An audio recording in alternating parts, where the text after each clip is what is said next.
कबीर जी कहते हैं कि पाथल पूजन हरि मिले तो मैं पूजू पहाड़, आ घर के चकिया केहू न पूजे जेकर पीसल खाए। वो ये समझाना चाहते हैं कि अगर आप पत्थर पूजते हो, पत्थर पूजने से आपको भगवान मिलता है, तो मैं चल रहा हूँ पहाड़ पूजूंगा, तो मुझे भी भगवान पहाड़ पूजने पे भी मिलेगा। लेकिन घर का जो चकिया है, जिसका पीसा हुआ हम खाते हैं, वो भी तो पत्थर है, उसको तो पूजो, क्योंकि उसका पीसा हुआ खा रहे हैं हम। तो लोग उस चक्की को नहीं पूजते हैं। उस चक्की से पीस के, गेहूं को पीस के हम आटा बना के खाते, उस चकिया को भी तो पूजा करो, भी तो पत्थर है, तो उसको कोई नहीं पूजता है। एक मंदिर में पत्थर बैठा तो उसकी पूजा करेंगे। बाबा धाम नहाने जाते हैं लोग। तो ये समझाने का मतलब यहाँ पे ये है कि हमारे जो माता पिता हैं वो चक्की हैं, उनकी सेवा करो, उनकी खाना बना के खिलाओ, उनको साड़ी कपड़ा लत्ता दो, उनको खुश रखो। अगर वो खुश हो गए तो सब खुशी मिल गई। तो माँ बाप की सेवा करते नहीं है, अब बाबा धाम नहाने चले जाते हैं, पत्थर पूजने भगवान को चले जाते हैं। जबकि पहले ही बताया गया है, सरवन ने माता पिता को पूज के भगवान की भक्ति पाली। जबकि गणेश भगवान ने माता पिता का फेरा लगा के सारे देश का फेरा लगा लिया, सारे ब्रह्मांड का फेरा लगा लिया। तो माँ बाप को पहले पूजो। कबीर जी ने वही बोलते, घर की चकिया पूजो, यानी घर पे जो माता पिता, उनकी सेवा करो, उनकी भक्ति करो, उनकी पूजा पाठ करो। उनकी भक्ति सेवा जब कर लेंगे तो जीवन सफल हो जाएगा। सबसे पहले तो माता पिता ही है ना। माता पिता संसार में सब कुछ है, माता पिता के बाद ही तो सब कुछ मिलता है। तो जब माता ही घर पे नाराज रहेगी, माता खुश नहीं रहेगी, तो संसार में क्या खुशी मिलेगी। किसी महात्मा ने बहुत अच्छी लाइन बताई है कि संसार का सारा सुख भी जीत लो, सारा सुख पालो, सारी खुशी पालो, फिर भी आप खुश नहीं रह सकते। क्यों?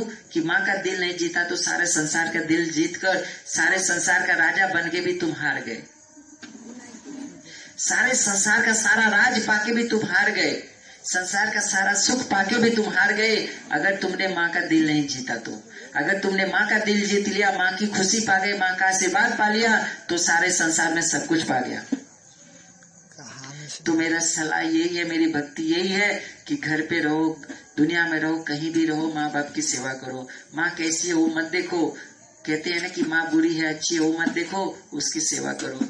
माँ बूढ़ी हो गई तो भी मत देखो। अगर मानो गांव आंगन में मैंने एक आम का पेड़ लगाया है, अगर वो आम का पेड़ फलता नहीं है, नहीं फल रहा है, तो भी आंगन में रहने दो। बोलोगे भाई साहब जब ये आंगन में फलता नहीं, वो पेड़ को क्यों रखूं? अरे फल नहीं दे रहा है तो ठीक है, छांव तो दे रहा है ना। आम नहीं फल रहा है लेकिन छांव तो दे रहा है ना। उसी तरह बूढ़े माँ बाप भले कुछ करने लायक ना हो, लेकिन आशीर्वाद सिर पे देते रहेंगे, खुशी प्रसन्नता मिलती रहेगी। तो लोग बोलते हैं बूढ़ी हो गई माँ कौन सेवा करेगा, उसको समय पे एक बार बोलने पे कुछ देते नहीं, 4 बार गड़गड़ाती है तब उस पर ध्यान देते हैं। तो जब 4 बार माँ बोल रही है तब हम एक बार करते हैं, तो वो पाप हमारे ऊपर नहीं चढ़ेगा। कलयुग की सबसे बड़ी भक्ति है माँ की सेवा, बाप की सेवा। माँ बाप की सेवा कर लो, सारी खुशी मिल जाएगी। माँ के सामने अपनी बेइज्जती महसूस करते हैं, अरे माँ के सामने बाप के सामने तुम्हारी क्या बेइज्जती, क्या औकात है तुम्हारी। माँ बाप के सामने हमारी क्या औकात है। नहीं, माँ बाप के भले माँ बाप डांट सुन ले, माँ बाप को बुरा लग जाए, माँ बाप को कुछ भी हो जाए, लेकिन मुझे कोई आदमी कुछ ना बोले, मेरी इज्जत नहीं जानी चाहिए, माँ बाप की चली जाए। अरे माँ बाप भी तो तेरे हैं ना, माँ बाप भी तो तेरे हैं ना। माँ की बेइज्जती हुई तेरा बेइज्जती हुआ, तेरा बेइज्जती हुआ तो माँ की बेइज्जती हुई, किसी भी तरह से सब तेरा ही है ना। तो कहते हैं कि माँ को खुश कर लो, सब खुशी मिल जाएगी। एक हंसने के लिए एक चुटकुला सुनाता हूँ कि एक समय की बात है कि एक पढ़ा लिखा, एक समय की बात है कि एक पढ़ी लिखी लड़की थी, शादी ब्याह जैसे करते उसके ऊपर बता रहा हूँ। तो लड़की पढ़ी लिखी थी और लड़का गंवार था। तो गंवार लड़के, आजकल दहेज की प्रथा चल रही है ना, उसके लिए सुना रहा हूँ। तो दहेज की प्रथा के चलते लोग क्या करते हैं कि पढ़ी लिखी लड़की के साथ गंवार लड़के से शादी कर देते हैं। गंवार लड़के से शादी इसलिए कर देते हैं कि दहेज कम देना पड़ रहा है, लेकिन अपनी लड़की की जिंदगी तो खराब कर रहे हैं ना। मेल जोड़ अच्छे से बना के शादी ब्याह करना चाहिए। तो उस माँ बाप ने लड़की की शादी गरीब लड़के से कर दी, नादान लड़के से, मूर्ख लड़के से शादी कर दी। तो लड़का जब ससुराल गया तो ससुराल गया तो उसकी जो सास थी और उसकी जो लड़की थी खूब मस्त, उसकी जो बहू यानी औरत थी, दोनों मिलके खूब सुंदर सुंदर खाना बनाया था। जैसे यहाँ पे पूड़ी बनी थी वैसे सुंदर सुंदर छोटे छोटी पूड़ी बनी थी। तो जो बैठा क्या हुआ, पूड़ी बनी थी तो उसने क्या किया, एक पूड़ी उठाया और खा जाता था। एक पूड़ी उठाता था, एक ही बार में खा जाता था। एक पूड़ी उठाए, सब्जी उठाए, खा जाता था। एक पूड़ी उठाए, खीर उठाए, खा जाता था। तो उसकी औरत किचन में बैठी देख रही थी।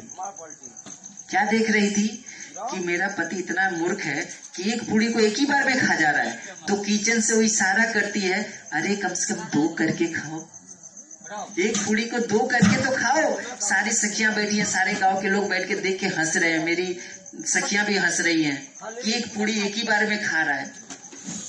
तो उसने किचन से इशारा की कि एक पूड़ी में 2 करके खाओ। तो ये क्या समझता है कि मेरी औरत मुझे समझा रही कि 2-2 पूड़ी एक एक साथ खाओ, कि 2-2 पूड़ी कम से कम एक साथ खाओ। तो 2-2 पूड़ी एक साथ खाने लगा। फिर वो किचन में बैठी, सिर पे हाथ रखती, कैसा मूर्ख पति मिल गया है। तो ये क्या सोचता है, शायद बता रही है मुझे कि 2-2 पूड़ी खा तो रहे हो लेकिन सिर पे लगा के खाओ, ससुराल का धन है।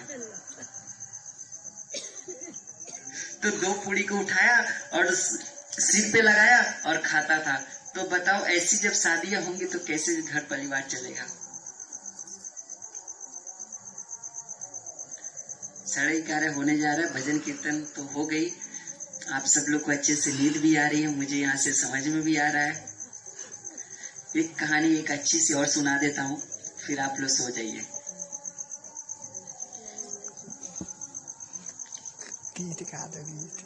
समझ रहे हैं? तो एक कहानी अच्छे से आप लोगों को सुनाता हूँ। ये कहानी कैसी है कि संसार के अंदर क्या चल रहा है उसके ऊपर है। लास्ट कहानी आप लोग को अच्छे से सुनाते कि संसार के अंदर क्या चल रहा है उसके ऊपर ये कहानी है।